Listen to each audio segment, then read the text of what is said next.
trying to think of the, let me give you the example of the short to ground, the Viper alarm, the 900 ohm short to ground example. That's really what I'm thinking about here when starting on our highest scale and how important that is.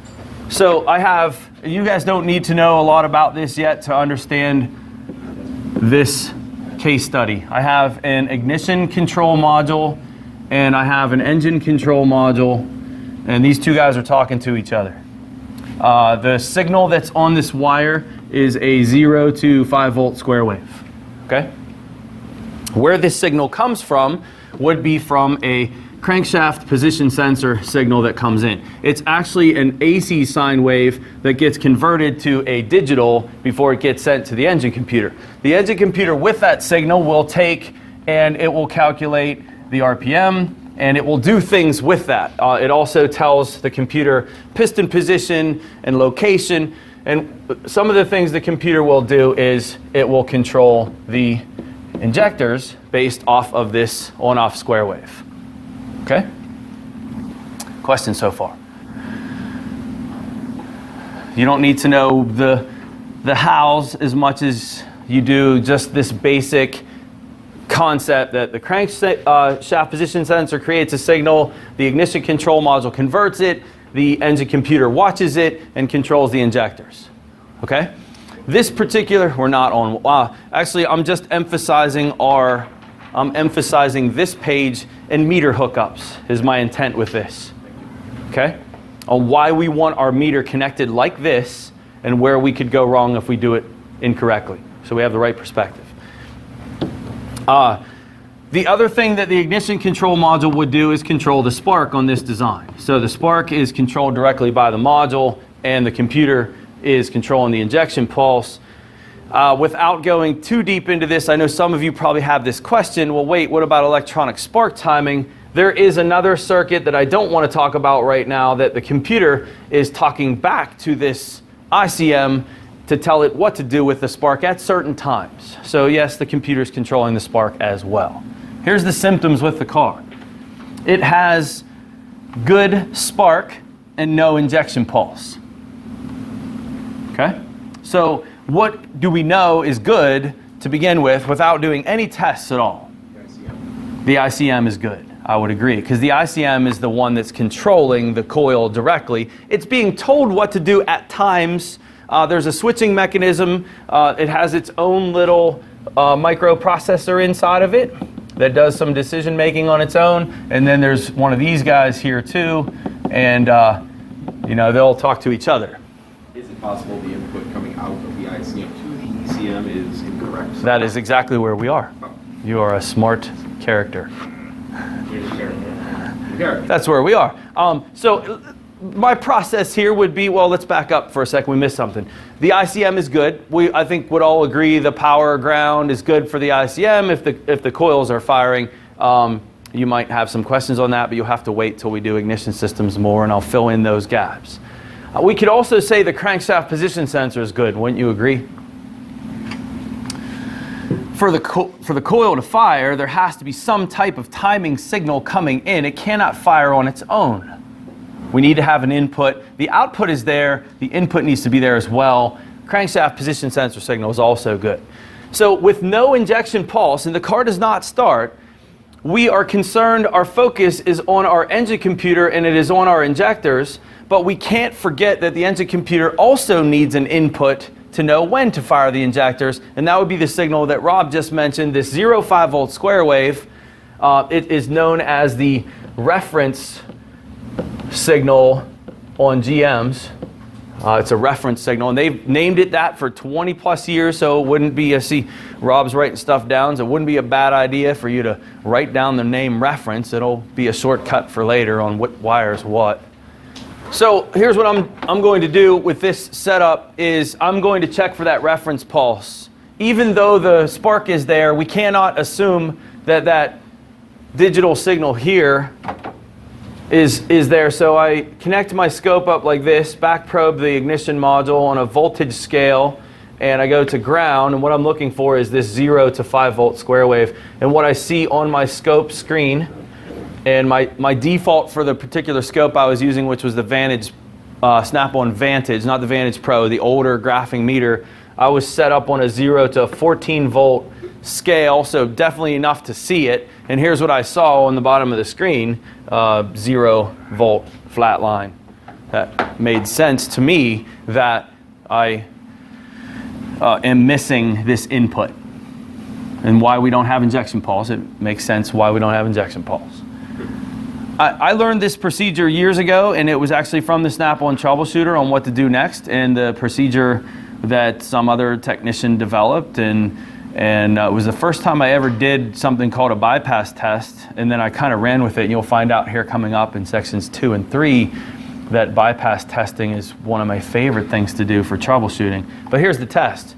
We take a test light and we connect it to battery positive here, and we touch it on and off of that signal wire. We have to have the key on. We need the key on because we need to have the engine computer powered up because we need it to react. Take a test light, touch it on and off that wire, and the injectors should fire if the engine computer is good. We're creating this signal, and I did that test, and it worked. The injectors fired. How is my signal wire? How is my computer? How are my injectors that it reacted like it should have? It says they're all good. And so the method would be to replace the ignition module. Even though it had good spark, this module does other things than just control spark. It also sends and converts this AC signal to digital and sends it this way, and things get interrupted in these GM modules. I have done this over 100 times, probably at this particular juncture when I had this case study. 100 different modules, GMs, where we have no injection pulse and we have good spark. Kind of odd to say I have a bad ignition control module when you have good spark, but that was what failed inside of these. So did the test. The old troubleshooter in the Snap-on scanner, they called it a scratch test. And I just remember that test vividly. One of the things you wouldn't want to see, a bad scratch test where we're touching this on and off and looking for a reaction. A bad test would be when you touch on and off of this, nothing happens, no injection pulse. Where does that move us away from when we don't have a reaction? Let me back up.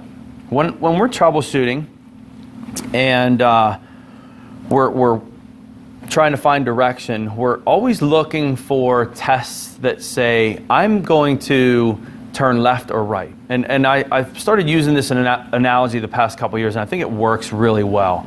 I'm always looking for something that I can eliminate this bunch of variables, and then I'll walk down this road, which narrows the possibilities. Because right now, we have this whole mess of things it could be. Crank sensor, module, wiring, computer, injectors, fuses, and so on. Some of this we use some knowledge and theory, and it's hard, I know, in here, and it's easier to see it, but how important is the theory in this application? I know the crank sensor signal needs to be there for spark to take place, so just because I know the theory, I don't need to check the crank sensor. Anyway, this particular test that I've done is I am at a fork in the road, I'm turning left or I'm turning right. If I touch this test light on and off of here and I get a reaction, I'm turning right. If I touch this test light on and off here and I don't get a reaction, I'm turning left. And I have two separate groups of variables within this turn. Does that make sense? This is troubleshooting. This is what's in here when I'm doing it. I'm turning left, I'm turning right. And I started to convey that. It took me, I think, years to figure that out, and I think it helps to have that perspective. What are we doing? Where are we going? You're following a map, you have a compass, this road's going that way, that road's going this way. I need something, hard evidence that will give me a direction. I need to go this way or I'm going this way. That doesn't mean you're always going to be right in that direction. You're going to go left and take a couple more steps and be like, I need to back up to that point again. And let's revisit that. And oh crap, that's what I did wrong. Let's go right now. That happens all the time. That's where we are here. I gave you the reaction, the example. In my case, the injectors fired. That says what about the computer, the wiring, the injectors? It says what? they're good, so you see my focus is to the left, which is the ignition module. Why is the module not sending that signal? I can create that signal. Okay. If I did that test and it didn't react, I had no reaction over here, does it make sense that I wouldn't turn left and focus over here? Because I'm creating the signal that the crank and module together would create, which is this square wave. I'm creating that signal and nothing's happening over here, so my focus is over here, not over there. Two completely different directions we go with one simple click, click of the test light. Okay, so I told the garage owner, and I've done this 100 times, change the module. He got paid my $70 and I was happy, and this was money. This is money right here to me. I know this system like the back of my hand, you know?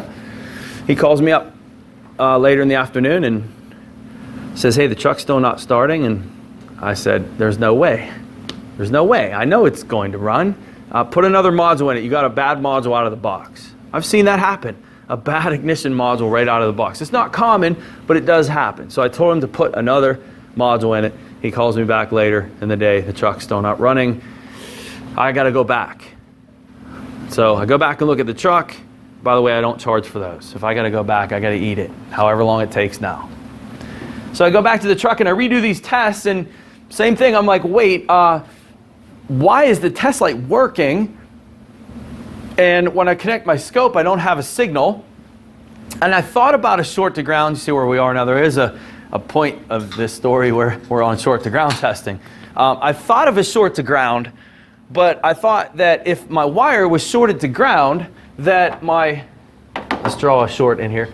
If this wire was touching ground, when I did this test, my test light would have lit when I connected it. And that's the part of this troubleshooting procedure, was if the test light lights, the wire is shorted to ground. These circuits that you're creating, these signals, are really between some chips here. They don't support current flow that test light would carry. And the test light did not light. So I said, that wire's not shorted to ground. Made the call, but where's my signal? So here's what I did next. I took my scope, because I saw something here. I looked close this time because it wasn't making sense. I could make it fire the injectors with my test light. Test light was not lighting. This wasn't there, but I still didn't have a signal. And I looked real close at my scope, and I was seeing these like thicker lines down at the bottom of my scale. So I changed my scaling. I took that same screen, and I'll teach you guys this as we go. I changed it to a 0.5. Or maybe a 0.1, I don't remember. I think it was a 0.1 to see it. And that same signal now, I see this on the bottom of my screen. Is there a signal there? There is. Why didn't I see it on my 14 volt scale? It's just small. Yeah, it's just too small of a waveform. So there's something there. And after I saw that, I thought, well, maybe there's resistance in the circuit, or I don't remember my next step, but I definitely am going to now, really this is where the manufacturer flowchart would have been better. Manufacturer flowchart would have had you disconnect the module, disconnect the computer, and measure the wire for opens and shorts. And that's really what we need to do at this point. So this will be a good review of that. My concern is not an open. And you guys will learn this as we go, and I'll repeat this over and over. If I had an open circuit here,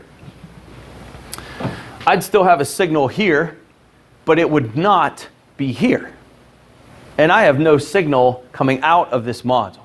So an open is not my concern. A short to ground is my concern. When we do a short to ground test, this is where we are. How do we handle that? Let's get rid of some of this. I want to do a short to ground test on this wire. What do we have to do? What's the method? You guys should know this from your basic electrical class. If you don't, it's okay. I don't. That's why we're doing it. Yes. Start to finish. What do we do first? The first answer is not anything with the meter. We have to do something with that circuit first. Mm-mm. Nope. Visual is always good, and a load would come in when we're doing voltage measurements. We're done with that now. A perspective you guys need to have with your ohm meters. Your ohm meter is the battery. When you do ohm testing, you have to have the perspective that this ohm meter is my battery for this test. So now any other voltage source cannot be there when we're using the ohm meter. So we need to isolate the circuit. We need to disconnect both ends here and here to do proper resistance measurements. Because what can happen is if you don't isolate the circuit, we can get back feeds that go the other way and find their way back to the meter and give you false readings. Okay? More so with the short to ground test, it is very, very important that I disconnect the module here and that I disconnect the engine computer here. And I want to measure that wire for a short to ground. This is the test I want to do.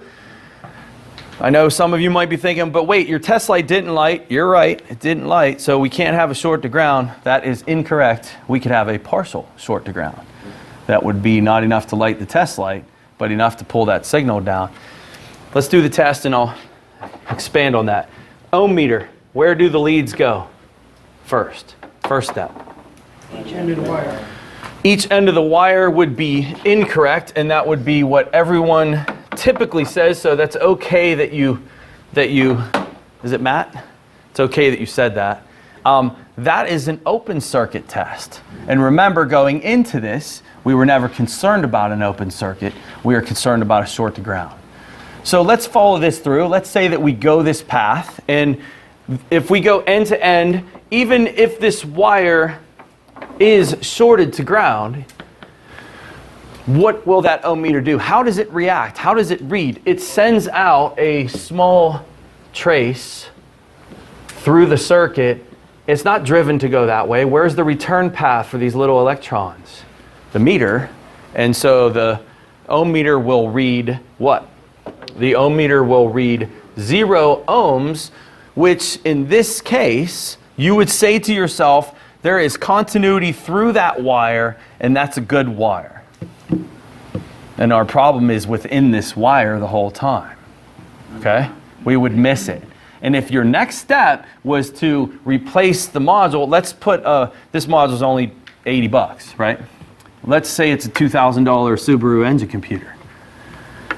$2,000 mistake. You were right there. You had everything going on. I don't mean to pick on you, Matt. This is typical.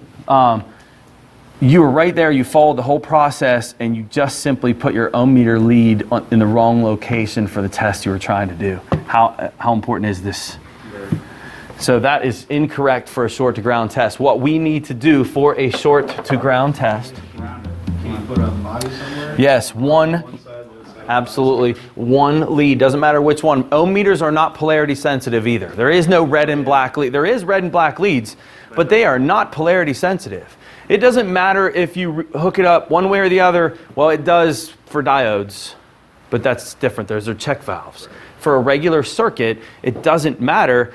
You will never read negative ohms, regardless of how you connect your leads. One lead's got to go to the wire, and the other lead has to go to something metal on the car. The whole body of the car is your, quote, ground. Does it matter where? I mean, no. It really doesn't. Yes, it actually does. Say it ought to. You want I've done this where most of the stuff under the dash, for example, is very good, but then I connected my meter up to this metal bar under the dash, not realizing that both ends of that metal bar were bolted to plastic. Yeah.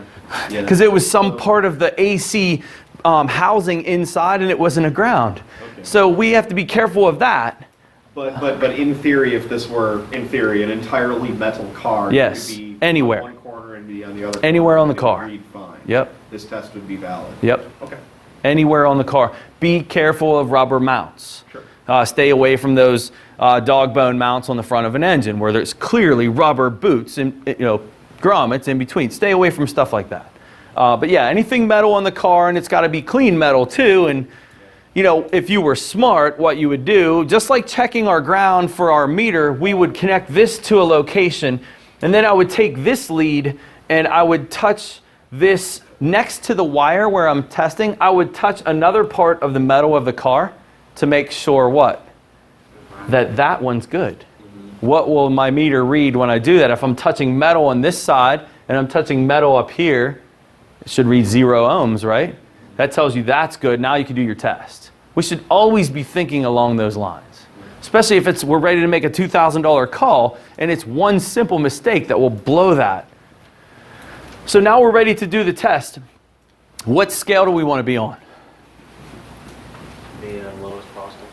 For a short to ground test, we want to be on our highest one, because on a good wire, here's what the meter should do. On a good wire, this meter should send out a trace and it has nowhere to go. And so the auto range feature of the meter will jack you up to the next highest scale, to the next highest scale. It'll go all the way up to M ohms. And the only true infinity would be on this meter is OLM ohms is what we should read for a no short to ground test. We want to be on our highest scale here in this case. Questions on that? It'll skip right past the highest scale. It'll move itself all the way up to the highest scale. In fact, when you start, as soon as you turn your ohm meter on, Rob, it'll always be on the highest scale. Okay. Because the leads aren't connected to anything and there's nowhere for them to go. So as soon as you turn your auto ranging meter on, it'll be on the mega ohm scale. And it'll work its way down as that number is changing. But if you weren't on an auto ranging scale, think about this old school meter. You know, you don't have to go buy a fancy meter. Some of the meters, they don't have auto ranging scales and you have to select them. So in this scenario, is it important that I understand these concepts and that I make sure that I'm on the 20M scale, not the 200 scale? Because if I'm on the 200 scale, I might miss it. Here's what we have. This car has a Viper alarm system wired into it that I did not know was there, and the owner did not know was there. It was a work van, and I found that alarm system in the process of disconnecting the computer to do my short to ground test. I'm following the harness and I see this purple white wire, which is my reference wire, and I see this splice going into it, and I'm like, missed it. I knew right there where my problem was, right? So this Viper alarm was the equivalent of a 900 ohm short to ground, 900 ohms. And what would this alarm, how did this alarm system work? When it was going off, it would short that circuit to ground, not a full short, but enough to take that square wave that was supposed to be a 5 volt square wave and drop it down to a 0 to like 200 millivolt square wave, enough that it would not be able to be seen and it would cut the injection pulse. Pretty neat system. And that's actually how those work. That's how that one was designed. So you didn't have a bleeper. Yeah, you didn't even know it was there. But I'm saying, Yeah, I did not have a way to deactivate it. had you a bleeper, you could have. I just cut that wire and fixed that, and there you go. The car started up. That was the fix. But he wasn't carrying like the key fob. No, he didn't even know it was there. He bought the van. He had the van for a couple years, and the thing just activated. Awesome. Right? All right, but back to the resistance measurement. Do you understand if I would have picked on this meter right here, if I would have done this short to ground test and started on my lowest scale, which is 200 ohms, my meter, well, there's no battery in there. My meter would have said OL, and I would have said what? Maybe, not thinking about the wire. The wire's good. You guys with me on the statement I have in section 1, which is a foundational statement. If you're doing short to ground testing, what page is that? 23. If you're doing short to ground testing, make sure you're on your highest scale if you're using a non-auto ranging meter, or if you change your meter from an auto range. There's another issue here, guys. On the highest ohm scale, what is going to happen if you touch your leads is the meter will travel the electrons through your arms and you'll get a reading. If you go end to end with your leads, you'll have around 200 to 400,000 ohms of resistance on average. If I would hold the positive lead here and hold the negative lead here, So imagine that you're connected to a ground and you're touching the lead as you're touching maybe your T-pin or whatever it is you're measuring, and you want it to be OLM ohms, right, the highest scale, and what's happening is you're getting some reading on your meter. What is it doing? It's traveling through your finger, up your arm, across your chest, down your other arm, giving you a reading on the meter. So on your mega ohm scales, don't touch the leads. That's all.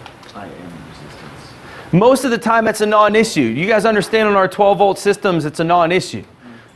Doing voltage measurements, touching your leads. Go ahead. You're not going to get electrocuted. You have too much resistance in your body. Or even measuring a resistor that has, we'll use that 12.6 ohm number again. If I'm measuring this particular fuel injector and I put a lead here and here, I almost have to, because the top of that injector looks like this, and I have to hold my leads on those terminals. Is that going to interfere with your reading? Mathematically, yes, but it's so small that it doesn't change the number. It still would read 12.6 regardless of your body having, say, 400,000 ohms.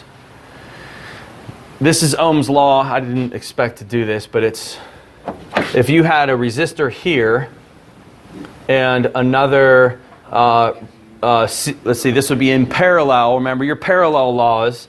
And I have another resistor here, like this.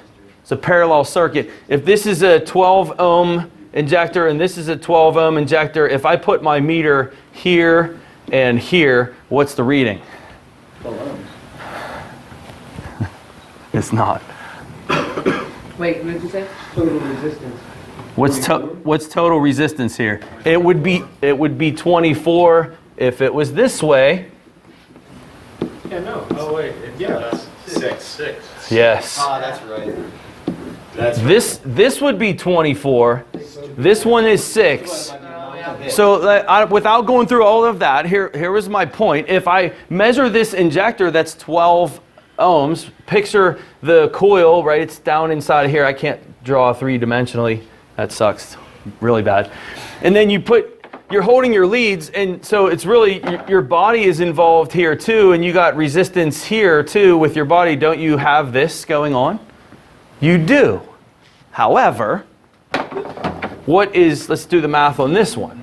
We're going to need a calculator. 12, we'll just use 12, okay? 12 and 400,000. No. There are some parallel laws. Hold on. Parallel laws. The total resistance will always be what? See how much you retained. Higher than or lower than the lowest resistor in the circuit? Always lower than the lowest resistance. There's some common sense to that. The reason I tell you right now that the number will be less than 12 because we have an alternate path for current to flow. Even though it's a real high resistance path, total resistance would still be less than 12. What is it? A lot less than 12. 11.9 what? Is it? You're dividing 12 by that. So Well, to do total circuit resistance on this, there's some different factors and there's different formulas in figuring this out. I didn't want to do this. Do it. I can't remember. That's why. Put me on the spot. It was, this is probably, there's 5 different methods of calculating this. One of them we did already, which was taking the number of equal resistances and adding them together and dividing them by the number of, that's the easy one, right? There's another one that's R1 times R2 over R1 plus R2, or do I have that backwards? Do you guys remember? That would be the way that's done. Find the reciprocal. Well, you take these two, and then you divide your. Let's just do it. Give me 12 times 400,000. 4.8 million. Is it that high? I'm not. 4,800,000. 4,800,000. But hold on. I might have the times. It might be R1 plus R2. I might have these inverted. I told you it's been a while. On that right now. John wants something Well, to say. just, 30 seconds ago. oh, what? How you said you take them and then you add them together, and then have you it divide. written, you know. There's 5 different methods is what Yeah, but for the one in the middle, you said you take them. Oh, this one? Yeah, that would give you Add- an answer. One of the You would get 12. well, That's okay, let me back up to the easy method. Here's how to do it. Okay, just hold that thought for 1 second. I want to address the easy method because Jackie's question is relevant to our fuel injection systems where we have a group of 3 injectors or we have a group of 6 injectors and they're all fired together.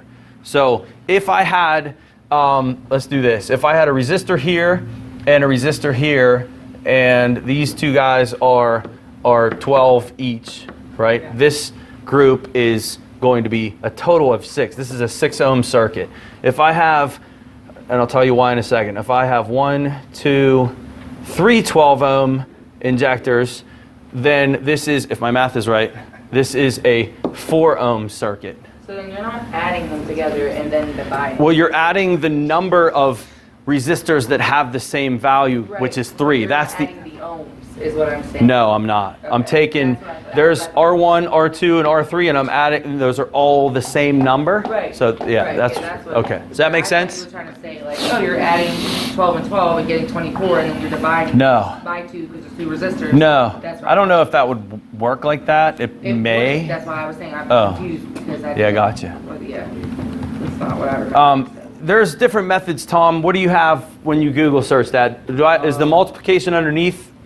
What It's- this is saying it's- for parallel resistance, It's either total this. resistance is equal to 1 over, and then there's a That's a method I didn't want to do. That's the one with fractions, and it's 1 over R1 over. I don't want to do that one. There's another one that I'm looking for, and it's this one. When you have 2 resistors, you can use this one. It's more simplified. But here's what I don't remember, Tom. I don't remember if the plus is on the top or if the plus is on the bottom. You with me? I think it's going to be on It- the, I think it's on the bottom because I did it. Yes. Like the one on the bottom, and it comes out to be 11.999. That's what I'm talking about. So what was it you did? It was you used this right here, and then here's how we would do it: R1 times R2, which is this number, 4,800,000, and then it's R1 plus R2, which is 412,000 ohms, and you take that number divided by that number, and you come up with what? 11.99964. Do you guys understand? Here's my point. That was a roundabout way or the math way to tell you guys that when you're measuring low ohm circuits and your body is involved, don't worry about it. That was my whole point. it's a high resistance one you don't worry about. It's such a small change that won't make the determination. And is that meter going to read it anyway? Is that meter going to read 12? At 11.99964, the meter never moved. You're rounding up for 4 decimal places. That is correct. But is your body involved? Well, yeah, It's there. You're not seeing it. technically it's there, but it's not. And it is changing the number, but it's so small it doesn't matter. Is there a time that would matter? Yep. Yeah. Very high resistance. I have seen circuits where your body's involved. You got this 12 volt feed. Let's just use a light bulb. This light bulb does not light. Student's car. Take that wire off, you disconnect the connector, so you unplug it, and you read 12 volts on here with your meter. So your meter's connected like this to ground. That's a good feed, right? But then as soon as you touch that lead, that voltage on your meter drops down to 5. What did you just provide? A resistance in the. You just provided a load for somewhere for some electrons to move. Even though your body's real high resistance, that corrosion that's in that wire is so bad that even your body connected would have that effect. Or that probably wasn't as accurate. If it was that bad, your meter itself, the meter has how many million ohms between here and here? On a voltmeter, on a good voltmeter. 40. Nope. 10 mega ohms of impedance is what all these meters say. What does that mean? That means between the positive and negative lead, there's the equivalent of 10 million ohms of resistance. The meter itself can be a draw on the system. Let's see if this makes sense. I connect to that circuit, and it would seem to contradict what I said yesterday, which is the circuit has to be loaded to see a voltage drop. That would be the point. And there are certain circuits that have so much resistance that your voltmeter itself will draw the voltage down when you connect to it. So in this scenario, that resistance is so bad that even this 10 mega ohm impedance meter, remember the bulb's disconnected. There's nowhere for current to travel. As soon as I connect my meter up to this, it reads, let's say 5 volts. Going to ground. Why? How can we justify that? That contradicts what I told you yesterday. It doesn't. Your meter's the path. And that resistance over here is so bad that your voltmeter is reading a lower voltage because the meter itself is causing it. If I could disconnect my meter and have X-ray vision and look into that wire right there, I promise you it would be 12 volts. I don't care what that resistance number is. But because you connected your meter up to that, and that resistance over there is so high, in the probably millions of ohms, as soon as you connect that meter up, it causes a current draw through your meter. Yeah, how much? It's 10 mega ohms of impedance. Not much, but enough to cause a voltage drop. Don't count on that. Don't do disconnected circuit tests, but I'm just painting another picture for you as variables on what can happen. And what might seem like a contradiction is not a contradiction. You're probably thinking, I will never see that. You are totally wrong. I'm thinking I need to see this to fully grasp what the hell you're explaining. I could show it to you in a video. I have a video of a low voltage circuit where I connect my meter. It's 450 and Are you doing stuff, or are you just recording the own meter? Because I need to see it. I'm trying to think of the case study. It's a case study video, but yeah, they're definitely there. How are you guys so close? I'm serious. Like I just put my foot under my chair and I just moved. I don't know. That's a good question. That's something that I have talked about countless times in some of my case studies and pointed it out. And I don't know if I ever really had the chance to explain it like I just did now. So this will be one of those in hindsight things when down the road if you're watching my videos, you should be. Although you should be watching them at lunch, on your break. It should be ScannerDanner in your head the whole time you're here. When you're watching some of these case study videos I have, you're going to hear me talk about, oh, that's the impedance of the meter causing that. And I've had these questions where people are like, what the hell are you talking about? This is what I'm talking about. But I'm saying, do you show it? Yes, Okay. I do. Not intentionally. As I'm going through a troubleshooting process, I'll run into this and be like, oh, that's what this is. That's why it's doing that. Yeah, I don't want to just watch a video of a screen of It's not. the own meter. It's an actual case study where I'm following you through. I don't know offhand which one I could point you to toward that. You can think about it at a break. Okay. Questions on the short to ground test, or the ohm meter, or the your body for open circuit tests, or the low ohm readings? No concerns there. High ohm readings, we are concerned, right? Don't touch your leads. And this phenomenon here. Sorry. Go ahead, go take a break.